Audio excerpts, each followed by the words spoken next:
வணக்கம் நண்பர்களே, நமது சேனலுக்கு உங்களை அன்போடு வரவேற்கிறேன். இதுவரை நம்ம சேனலை சப்ஸ்கிரைப் செய்யாதவர்கள் உடனே சப்ஸ்கிரைப் செய்து பக்கத்தில் இருக்க பெல் பட்டனை அழுத்தி கொள்ளுங்கள். அப்போ தான் இது போன்ற விறுவிறுப்பான கதைகள் உங்களை தேடி வரும். இப்போது நம்ம கதைக்குள்ளே செல்லலாம், வாங்க போகலாம். என் பெயர் கார்த்திக். எனது மனைவியின் பெயர் திவ்யா. நாங்கள் சென்னையில் வசித்து வருகிறோம். திவ்யாவின் சொந்த ஊர் திருச்சிக்கு பக்கத்தில் இருக்கும் ஒரு அழகான கிராமம். அங்கே அவர்களுக்கு பெரிய மாந்தோப்பு இருக்கிறது. கோடைக்காலம் என்பதால் மாம்பழங்கள் அறுவடை செய்யும் நேரம் வந்துவிட்டது. திவ்யாவின் அப்பாவுக்கு உடல்நிலை சரியில்லாததால் தோப்பை கவனித்து கொள்ள ஒரு ஆள் தேவைப்பட்டது. திவ்யா அலுவலகத்திற்கு முக்கியமான வேலை இருந்ததால் அவளால் போக முடியவில்லை. என்னிடம், நீங்கள் வேணா போய் ஒரு வாரம் இருந்து மாமாவுக்கு உதவியா தோப்பி பார்த்துட்டு வாங்க என்று கூறினாள். நானும் சரி என்று சொல்லிவிட்டு திருச்சியில் இருக்கும் மாமனார் வீட்டிற்கு புறப்பட்டேன். மறுநாள் காலை நான் அங்கு சென்றடைந்தேன். என் மாமனார் பெயர் சுந்தரம், வயது 62. மாமியார் பெயர் ராதா, அவருக்கு வயது 46. ஆனால் பார்ப்பதற்கு மிகவும் இளமையாகவும் லட்சணமாகவும் இருப்பாள். கிராமத்து கைப்பக்குவத்தில் சமைப்பதில் அவர் வல்லவர். நான் சென்றதும் என்னை அன்போடு வரவேற்றார். வாங்க மாப்பிள்ளை, பிரயாணம் எப்படி நல்லபடியாக இருந்ததா என்று கேட்டு உபசரித்தார். மாமனார் காலில் ஏற்பட்ட லேசான வாதம் காரணமாக ஓய்வில் இருந்தார். அதனால் தோப்பு வேலைகளை நானே முன்னின்று கவனித்து கொள்ள ஆரம்பித்தேன். அந்த கோடைக்கால இரவு 2 நாட்கள் ஓடிவிட்டன. ஒரு நாள் மாலை தோப்பில் இருந்து நல்ல பழுத்த சுவையான அல்போன்சா மற்றும் இமாம்பஸ் மாம்பழங்களை ஒரு கூடை நிறைய பறித்து கொண்டு வீட்டிற்கு வந்தேன். மாமியார் ராதா அதை பார்த்துவிட்டு, மாப்பிள்ளை, இன்னைக்கு நைட்டு உங்களுக்கு ஸ்பெஷலாக என்னோட கைப்பக்குவத்தில் மாம்பழ சாறு செஞ்சு தரேன் என்றார். அன்று இரவு 9 மணி இருக்கும். மாமனார் சாப்பிட்டு விட்டு சீக்கிரமாகவே தூங்கிவிட்டார். வீட்டில் நானும் அத்தையும் மட்டும்தான் விழித்திருந்தோம். சமையல் அறையில் இருந்து மிக்சியோட சத்தமும் மாம்பழத்தின் நறுமணமும் வீசியது. நான் ஹாலில் அமர்ந்து மொபைல் பார்த்து கொண்டிருந்தேன்.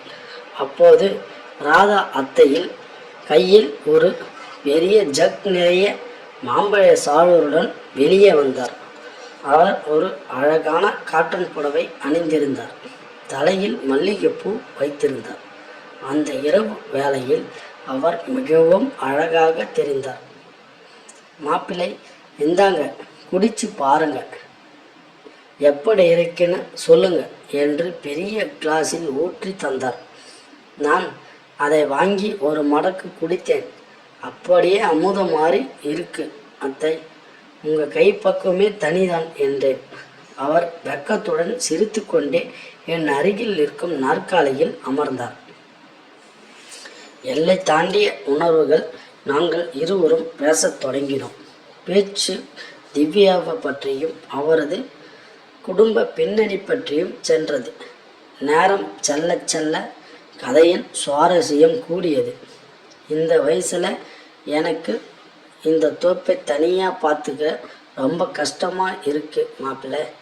உங்கள் மாமாவும் உடம்பு முடியாமல் படுத்துட்டாரு.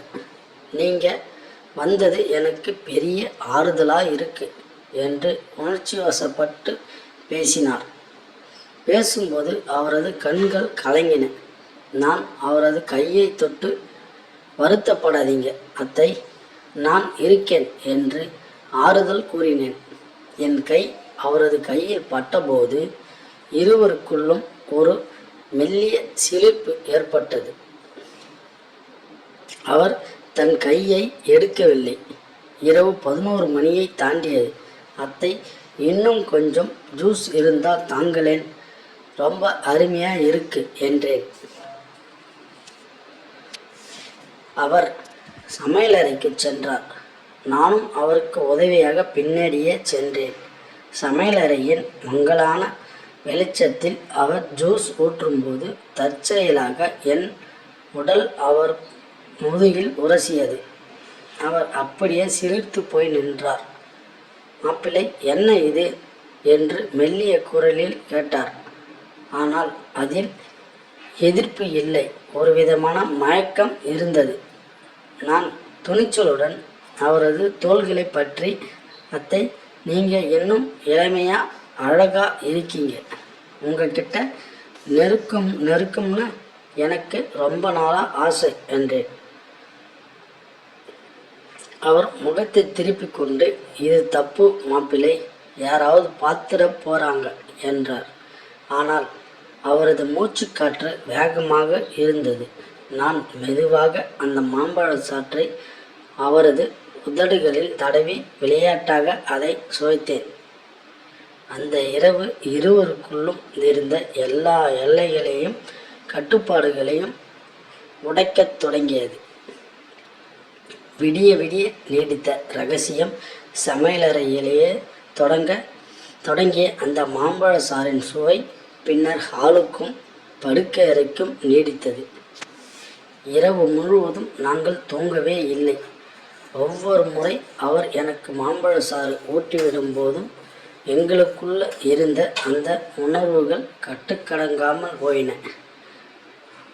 வயது வித்தியாசத்தை மறந்து அந்த இரவை நாங்கள் எங்களுக்குள் ரகசியமாக மாற்றி எழுதினோம். விடியற்காலை 4 மணி இருக்கும். மாமனார் அறையில் இரும்பும் சத்தம் கேட்டது. நாங்கள் இருவரும் திடுக்கிட்டு விலகினோம். ஆதா அத்தை தன் ஆடைகளை சரி செய்து கொண்டு, மாப்பிள்ளை, இதோடு முடிச்சுக்கணும், திவ்யாவுக்கு தெரிஞ்சா குடும்பமே தாங்காது. இந்த 1 வாரம் நீங்கள் இங்கே இருக்கிற வரைக்கும் இது நம்ம 2 பேருக்கும் மட்டும்தான் ரகசியமாக இருக்கட்டும் என்று கண்ணீருடன் கூறினார். நானும் அவரை அணைத்து சமாதானப்படுத்தினேன். மறுநாள் காலை 7:30 மணிக்கு நான் எழுந்தபோது அத்தை சாதாரணமாக காஃபி போட்டு கொண்டு தந்தார். ஆனால் அவரது கண்களில் ஒரு விசித்திரமான புன்னகையும் இரகசியமும் கலந்திருந்தது.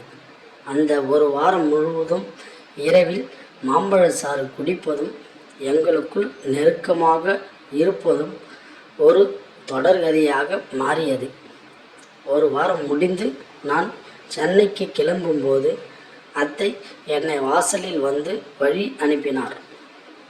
மறுபடி எப்போ மாப்பிள்ளை வருவீங்க, மாம்பழ சீசன் முடியறதுக்குள்ளே வந்துடுங்க என்று குறும்பா கேட்டார். அந்த வார்த்தைகள் இப்போதும் என் காதுகளில் ஒலித்து கொண்டே இருக்கிறது. நான் மீண்டும் அவரிடம் செல்வேனா அல்லது அந்த 1 வாரம் ஒரு நினைவாகவே மறைந்து விடுமோ என்பதை காலம்தான் சொல்ல வேண்டும். மீண்டும் இதுபோன்ற ஒரு சுவாரஸ்யமான கதைகளில் உங்களை சந்திக்கும் வரை உங்களிடமிருந்து விடைபெறுகிறேன். நன்றி, வணக்கம்.